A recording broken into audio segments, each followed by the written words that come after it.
our life and to really help us navigate as we look for love. And for those of you obviously who are already married, all of that, I will be bringing people on the show as well where they will talk about actually how friendships help them either stay married, develop great relationships. So I really want to talk about that. So our life and to really help us navigate as we look for love. And for those of you obviously who are already married, all of that, I will be bringing people on the show as well where they will talk about actually how friendships help them either stay married, develop great relationships. So I really want to talk about that. So this series is going to start with me just talking to you about my viewpoints and how I've stayed single. And what I'll do as you're getting to know me, I want you to then hear me speak to someone on an opposing opinion or other ways of thinking. So as we start today will be only with me, so join me friends as we talk about dating, because I know as a single girly most people want me to start with dating, so we'll talk about it. So I have been so honored and blessed to have really good friends, and they are friends that have been built over time. Some have come through the different walks of life that I've been in, and some obviously I've found through different journeys and different situations. So when it came to dating and it's come to the way I think about a partner, it has actually evolved. Like sometimes, we always sometimes think, yeah, I know what my type is. That for me has actually evolved, and it's been a time where I've had to reflect. So, as I told you in my introduction, I am a woman of faith as well. So, I'm a woman who truly believes in God. So, also my friends have helped me navigate being single and what does it mean being a Christian, and also navigating being a single mother whilst I was at it. Right now, I'm living the dream. I'm an empty nester. My son's 22, working, doing his own life. So right now, I'm just out here, okay, to wait and meet my partner, become the right partner for him, and I pray he's doing the same thing, of course. Okay, so let's get diving into it. So as I said, a few things that has helped me stay single, but not stay single because I'm hating on, because I am not part of that whole I don't need a man. That is not something I believe in. That is not something, those kind of thoughts are not things that I condone personally. Those are not my views. They don't sit well with me.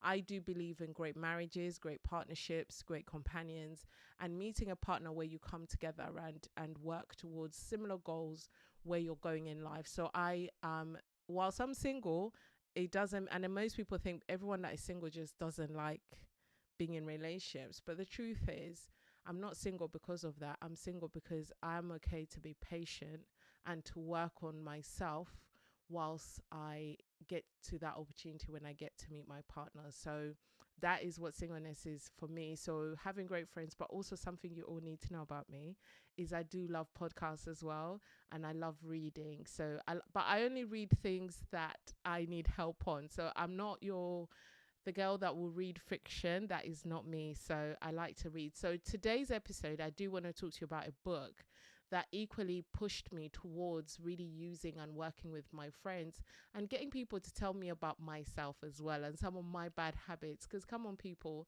whilst we're single, let's really take this time to grow. Think about sometimes we're red flags, because the truth is sometimes we are the red flags, because we all like to tell stories and say this guy did this, whatever. But actually, what have we learned?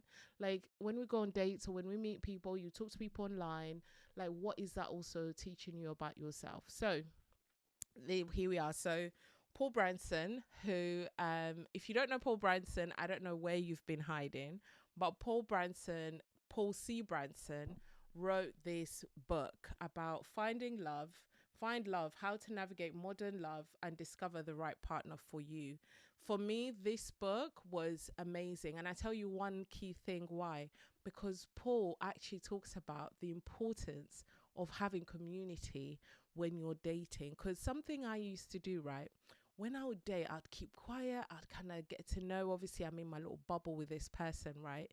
And then by the time I get them to like meet my friend or talk to my friends, it was always quite late, like kind of already caught feelings. But actually, what Paul talks about in his book is we date sometimes with we all are caught up in these high bubbles where we're really getting to know each other, your emotions are high, you're actually not in a good place to also make some objective decisions about whether this is the right partner for you. So instead of waiting so late to talk to our friends about our potential suitors, look at me being old school, but our potential partners that we're considering, it is important to bring your friends in that journey. And do you know what? It can. I also think you really have to have one or two people. I have one or two key people that I talk to when a man has gone through their talking stage. So tend to meet people online, because where else am I going to meet them? I work in construction, and people think I'm going to be out here meeting guys because I work in construction. Unfortunately for me, I'm quite skeptical about meeting people in the industry that I work in. I'd rather separate my life.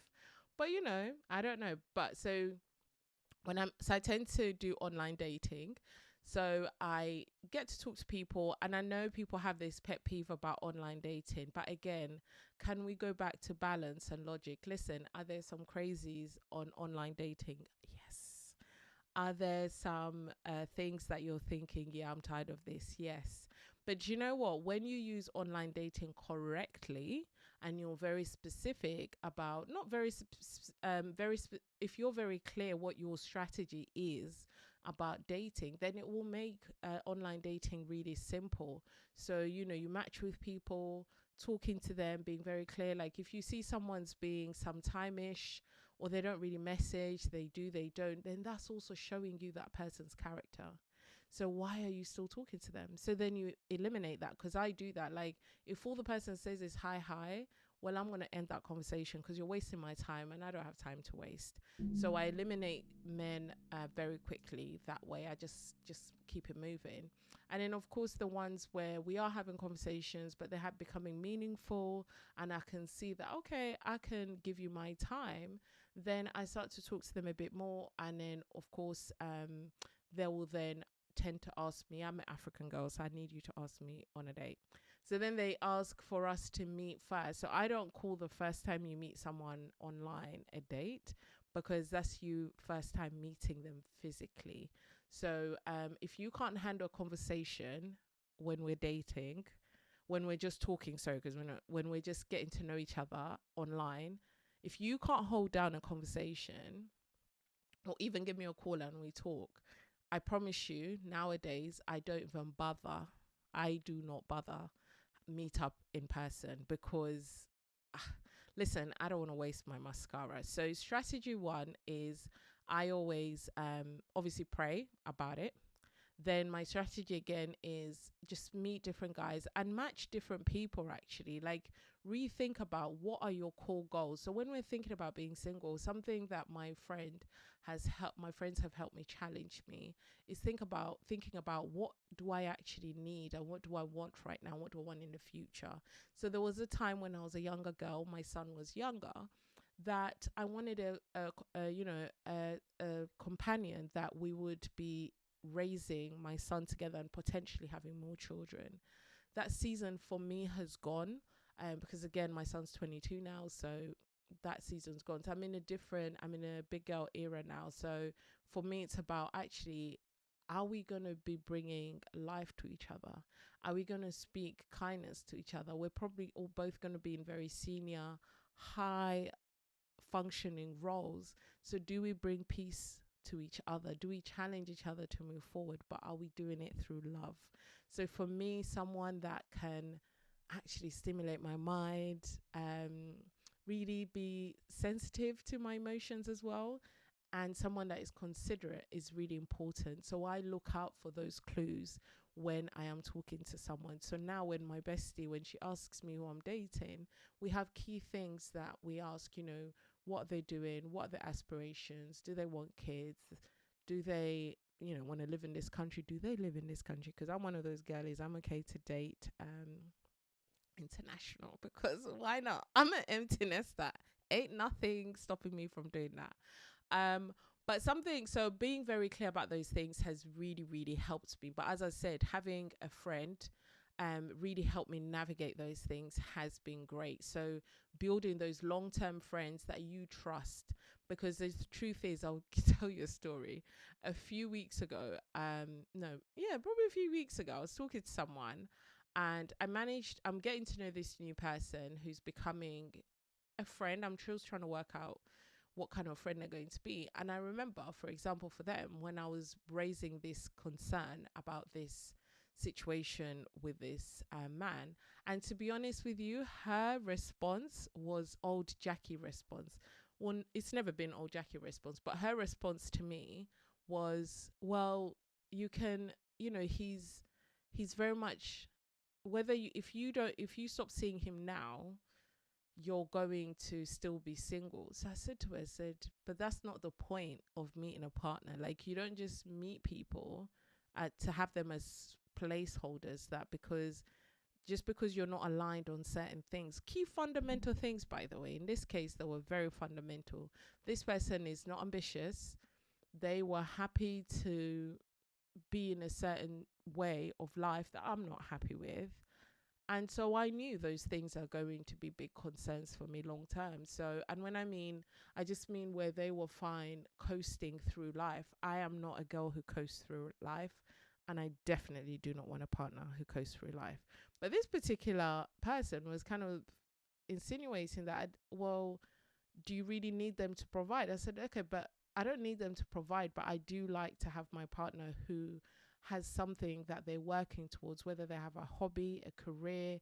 I like a partner who's like that. That's just the kind of woman I am. I provide for myself, but I want them to also equally have their hobbies, a career they're working to, business, whatever. But I want to have a partner that has that, and that is really important to me. So when you have friends like that don't align with what you already know your aspirations are, I had to listen to that and put it in the bin, because I was like, yeah, this is not where I'm at in my life right now. So the reason to be dating for me isn't, oh, I just want to have someone in my life. Absolutely not. Because as someone who not only has a busy job, I do have friends. I have hobbies that I like. I like all those things. So I don't just date people because they're available. So those are things that, again, has helped me. And my bestie, one thing she always reminds me, because I used to say this, I just need a man. She's like, I beg your pardon. Need? She's like, do we want to re-talk about that? So move to want. So let's really start to know, where are you going in your life? Because I think for me, singlehood, for me, the best part has been recognizing myself, knowing what it is I'm doing, and then having accountability partners that has helped me navigate that. And so, as I told you, my son's he's 22 now. And for me, it took me a while to kind of navigate my son also now becoming part of my trusted committee of people, so becoming a friend to me. And one thing I love with his viewpoints is he sees it from a very black and white point. So he's not even looking at it like, oh, that's just my mom. Okay, he'll have an element of that, but when I talk to him about, he'll be like, okay, mom, are you talking to anyone right now, whatever? And then I'll tell him, and he will look out for certain things. So he's equally someone that has become on my list of people that I talk to, because I like his perspective. And again, I do, part of my committee of advisors is 100%. I have girlfriends, but I have good male friends around me as well. So I have my male friends that I know I will reach out to and talk to them and get their perspective, because I'll tell you, girlies, few tips that men have made me date well. So my male friends and my married girlies have helped me a lot, and my other single girlies have helped me a lot. So here are the points. I've given you all of that. So these are the 3 top things I have learned so far. First and foremost, from my male friends, men are intentional. However that man treats you from the get-go, that is who he is. This whole thing of, oh, when he falls for me, he will change, that is a myth. Because most men, and I know this for a fact, when a man is into you, I promise you, you will know Yeah, you will know. I mean, he will call you, he will check in on you. He's intentional. That's one thing I respect with men. They are who they say they are. And when they're not, then that's also who they are. Never ever make up reasons for why a man's not doing. Follow his, just follow whatever they're showing. That's really who they are. So, one key thing I learned from my male friends. The second one I've learned from my married girlies is what you sometimes think is important as a single person, when you get married, is going to be a critical one. And one thing for me that my single girlies always remind me is kindness. Look at whether that person has kindness and empathy and wants to understand you. So for me, though, that has become something that helps me a lot. Like, are we talking to get to know each other? And then the third thing that I have learned, that I've observed happen, unfortunately. So out of all my friends, I'm probably one or two of the single ones. So over the years, a lot of people have got married, and I've seen people get married, I've seen people get divorced, and I've also seen some just be like, actually, I'm done, right? But one thing I have come to observe, right, is when you do not know who you are at the core, you will only become what that man wants you to become. So, self awareness, self understanding. Do you know how to communicate your needs? Do you know how to say what you need to say? Do you actually stop and listen to other people? Who's speaking in your life? Who's actually also going to challenge some of those crazy things and behaviors that we do, right? So having people in your life, all the girls I know, and men and women I know in my life that have the best, and when I mean the best relationships, I mean healthy. I mean, they discuss things really well, they've navigated the hard times together, and they've come through it smoke free. So when I mean smoke free, they've come out of it actually loving each other better. And it has been that taking time, that in the midst of when the hard time comes, at the core of it, do we like each other? And do I like me enough to like you as well? And do you like yourself? So for me, those things, I would have probably never learnt them had it not been for my friends. And as a girl who dates different cultures, I better pop that bubble now, is I equally have friends around me who are from different cultures. So seeing marriages in different cultures has been like, okay, we can do any of this. So again, just broadening my worldview, reading, I would say take time to read. Honestly, I'm not being endorsed for this book, but when you read Paul Branson's book, I promise you, this has been, this for me, this book, baby, it has helped me check myself. My friends have helped me. Being held accountable when it comes to dating has helped me. So really sharing your goals and your aspirations for your future partner with your friends, I think, is really important. So please take time. Remember to reach out to your friends and family, and your friends, really those that you trust, but those who love you and understand you. Because I know the people that know me really well, and I know they want me to marry the right partner. So get with me on this journey, and yeah, let's see where it goes. Let me know what your tips and tools are when you thought about picking your partner, when you are thinking about picking your partner. How's your dating looking like? So that's me. I will be talking about navigating dating as when my son was younger. So that's going to be the next one. And then the third one will be I'll bring my best friend, because she's been married for 20 years, and how you can hear from her how we've navigated our friendship and how she's helped me through this journey. Love you. Please make sure, I love you for the love that you give my page. I thank you for coming through. But the biggest thing I want for all of you is that we cultivate great friendships, great communities. In a world where we do not have community anymore, let's make sure that we are having those communities around us. Let's make sure we have the elders that go before us to tell us, to help us with our friends that we're in the same age group, and the younger people coming through. Those communities is where that's how our ancestors and our previous generations worked well. Let's make sure that in this digital era, in this world where it's all fuzzy, let's never forget to build friendships, cultivate great friendships, and so that we can cultivate better careers, become better leaders, become better workers, financial control, all these things that it helps us with. So stay blessed, and I'll see you next week when I drop another episode. For now, please look after yourselves and remember, be you and find who you are in the community that you've been called in.